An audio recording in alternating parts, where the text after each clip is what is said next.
programang ito ay rated SPG. Striktong patnubay at gabay ng magulang ang kailangan. Maaaring may masiselang tema, lengguwahe, karahasan, sexual, horror o droga na hindi angkop sa mga bata. Ang plano ni Eira ay isang desisyong puno ng pagmamahal at pananampalataya. Magiging maligaya siya sa paggawa ng isang bagay na alam niyang magiging makatarungan.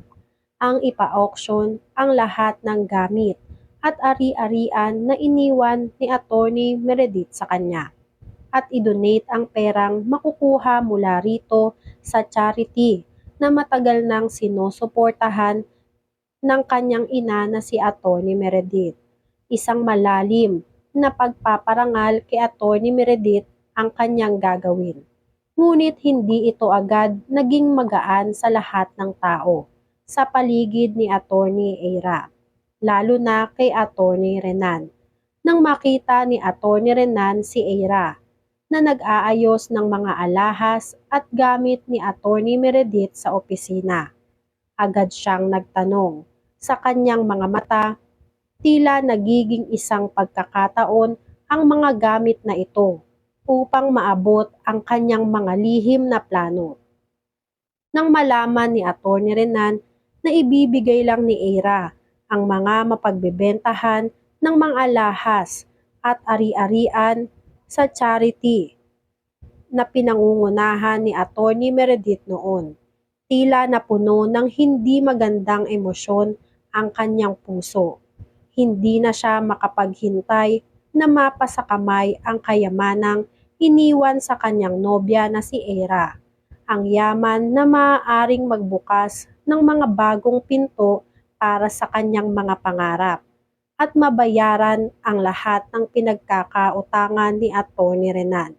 At sa kanya, hindi lamang ang puso ni Eira ang nais niyang mapasakamay. Dahil dito, nagsimula siyang manlinlang.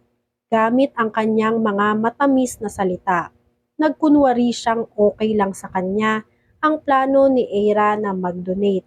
Ngunit sa kanyang kalooban, hindi siya natutuwa. Dahan-dahan niyang pinaikot si Eira upang magtiwala sa kanya.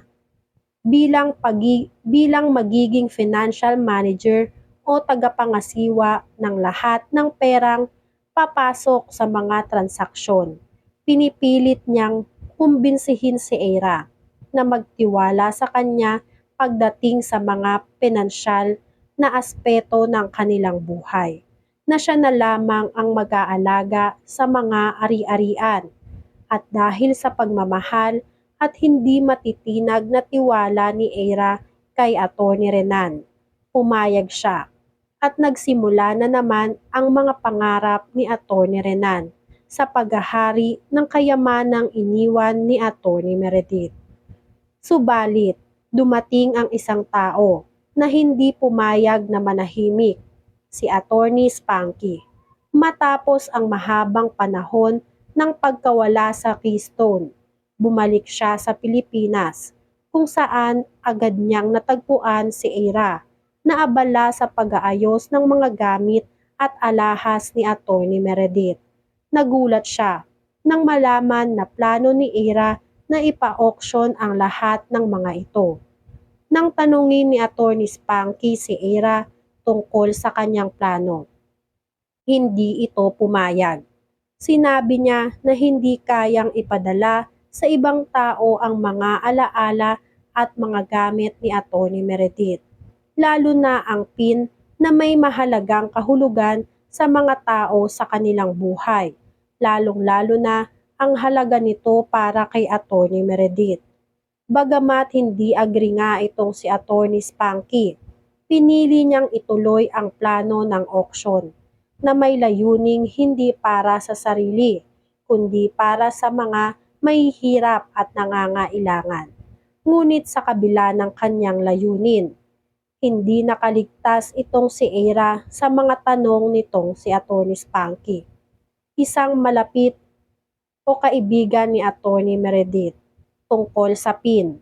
Alam ni Eira ang kahalagahan ng PIN sa buhay ni Attorney Meredith at siya na rin at nalaman nga nitong si Eira at naisip niya na gustong hilingin o hiningi nitong si Attorney Lilet kay Eira na ibigay ito sa kanya bilang isang simbolo ng pagkakaroon ng mana mula sa yumaong abogado na si Attorney Meredith. Ngunit sa kabila ng mga pakiusap at panghihikayat ni Lilet, walang malasakit si Eira. Dahil sa matinding galit kay Lilet, itinulak niya pa itong magtampo sa kanyang desisyon na ibenta ito sa auction. Dahil sa mga desisyon ni Eira, nadismaya si Attorney Spanky, hindi lamang sa pagbibenta ng mga gamit, kundi sa kanyang plano ukol sa buhay niya. Nagulat siya nang malaman na ang plano ni Eira at Attorney Renan ay malapit nang maganap, ang pagpapakasal at pagpapamana sa lahat ng kanilang pinansyal na mga desisyon. Mabilis na nagdesisyon si Attorney Spanky na kumilos upang iligtas si Eira mula kay Attorney Renan. Pinayuhan siya na hindi dapat basta-basta magtiwala kay Attorney Renan. At isang mahalagang hakbang ang pagbuo ng isang prenuptial agreement bago sila magpatuloy sa anumang mga desisyon ukol sa yaman. Dahil sa pagtutol ni Eira, dumaan sila sa mga hindi pagkakasunduan. Nang dumating si Attorney Renan at hindi pumayag sa prenuptial agreement, nagalit siya ng husto kay Eira. Iniwan siya sa isang restaurant na tila walang pakialam sa mga emosyon at sa loobin ni Eira. Nang makita ni Eira ang sarili niyang umiiyak sa harap ng mga tao, isang damdamin ng kalungkutan at panghihina ang bumalot sa kanya. Nagpatuloy ang kwento ng pagpapanggap at manipulasyon ni Attorney Renan, habang ang kanyang layunin ay kumita sa lahat ng kanyang pagkakautang kay Eira.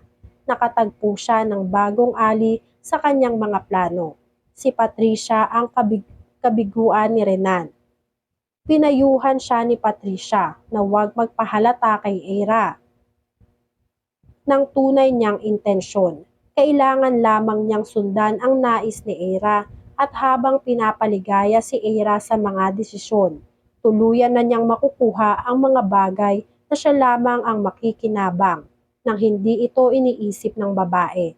Si Eira na marupok sa kanyang mga paniniwala ay nakuha ring kumbinsihin na hindi na kailangan pa ng prenuptial agreement.